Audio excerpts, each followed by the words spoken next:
कृष्णम वंदे जगतगुरु। हमारा ईश्वर कारागार में जन्मता है, गुप्त अंधकार में, तिस पर एकदम कृष्ण वर्ण, इतना कृष्ण कि उसका नाम भी कृष्ण रख दिया जाता है। लेकिन अपने शुभ कर्मों से, अपने गुणों से वही कृष्ण कालांतर में श्री कृष्ण हो जाते हैं। और कृष्ण ये नाम जगत को इतना प्रिय हो जाता है कि कृष्ण नाम से सिर्फ केशव ही स्मरण आते हैं। त्रिभंग मुद्रा में अधरों पर वेणु, मस्तक पर मोर मुकुट लगाए, तब कृष्ण किसी अन्य वर्ण को भी कहा जाता है, यह हमें स्मरण नहीं आता। हमारा ईश्वर अभिधा को लक्षणा में परिवर्तित कर देता है। हमारा ईश्वर ग्वाला बनकर गाय चराता है तो कालिया नाग का मर्दन भी करता है। हमारा ईश्वर आतताइयों का शमन कर जननायक बन जाता है तो हमारा ईश्वर माखन चुराकर उसी जन समूह का हिस्सा भी बना रहना पसंद करता है।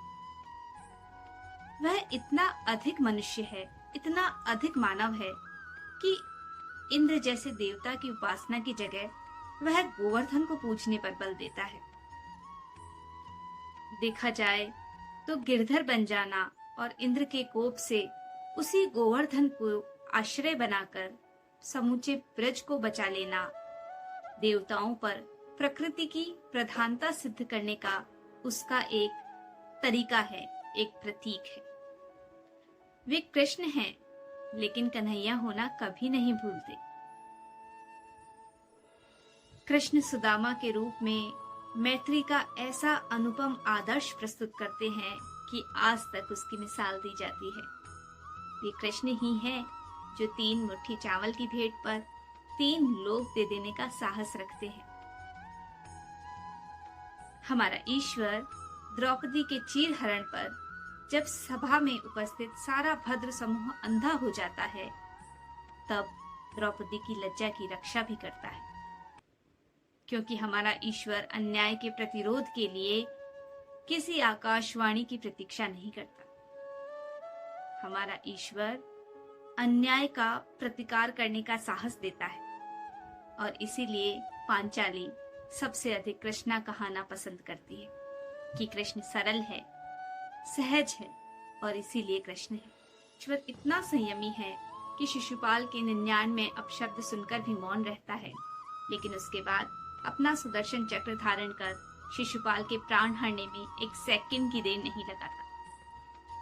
वह जानता है कि संयम की भी एक सीमा है और क्षमा करने की भी एक सीमा है, और इस तरह एक ही उदाहरण में वो हमें क्षमा भी सिखाता है और प्रतिकार का पाठ भी देता है। ऐसा है हमारा ईश्वर। युद्ध की कला में निष्णात होने पर भी वे रणछोड़ कहते हैं तो दुखी नहीं होते, बल्कि प्रसन्न होते हैं, क्योंकि मानवीय गुणावगुणों को अपने सबसे परिष्कृत रूप में वही वर्णित करते हैं। फिर कृष्ण जितने सूर के हैं उतने ही रसखान के भी हैं। रसखान उन्हें ताही अहीर की छोहरियां छछिया बरछाज पे नाच नचावे कहकर रिझाते हैं और इष्ट से अभीष्ट बना देते हैं, तो सूरदास सबसे ऊंची प्रेम सगाई कहकर कृष्ण का शुभ्र कृष्णत्व अमर कर देते हैं। कृष्ण महाभारत की कूटनीति के पुरोधा हैं। शांति संदेश भी वही लेकर जाते हैं और शांति संदेश की अवहेलना होने पर युद्ध का उद्घोष भी वही करते हैं। लेकिन कौरवों और पांडवों के बीच बंटना शायद उनकी नियति है। वे अक्षौहिणी सेना तो कौरवों को सौंप देते हैं, लेकिन खुद पांडवों के साथ हो जाते हैं। वे अर्जुन के सारथी बनकर रथ हाँकते हैं और सम्रांगण में अर्जुन के किंग कर्तव्य विमूढ़ हो जाने पर उसे गुरु बनकर युद्धाय कृत निश्चय का उपदेश भी देते हैं। वे न्याय के साथ खड़े रहते हैं और सत्य की विजय के लिए नरो व कुंजरय की ध्वनि को धुंधला देते हैं, और तब ही जाकर सठे साठ्यम समाचरित युक्ति चरितार्थ होती है। वे ही हैं जो युद्ध भूमि में महागीत सुना देते हैं। वे द्वारकाधीश हैं, लेकिन अपने स्वर्ण किरीट पर भी मोरपंख सजाना नहीं भूलते। वे जिन हाथों में सुदर्शन चक्र धारण करते हैं, उन्हीं हाथों से बांसुरी भी बजाते हैं। वे रुक्मणी का संदेश मिलते ही उसका हरण कर उसे पटरानी बना लेते हैं, लेकिन आजीवन वे राधा के विरह का शोक मनाते हैं। कृष्ण नंद यशोदा के हैं, उद्धव गोपियों के हैं, रुक्मणी के हैं, सुदामा के हैं, द्रौपदी के हैं, कौरवों के हैं, पांडवों के हैं, लेकिन सबसे अधिक राधा के हैं कि उन्हें राधे कृष्ण की पुकार से बुलाया जाना ही सबसे अधिक प्रिय है। बकौल जुबैर अली ताबिश, हाल न पूछो मोहन का, हाल न पूछो मोहन का, सब कुछ राधे राधे है।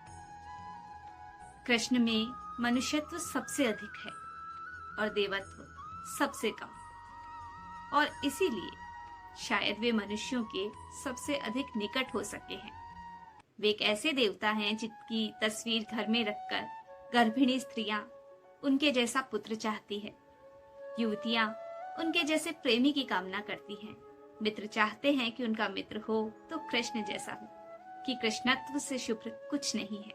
ये बना रहे, प्रेम बना रहे, मैत्री बनी रहे, साहस बना रहे कि कृष्ण अक्षरों में आकार है और इसी आकार में संसार का सार है। राधे राधे। जय श्री कृष्ण।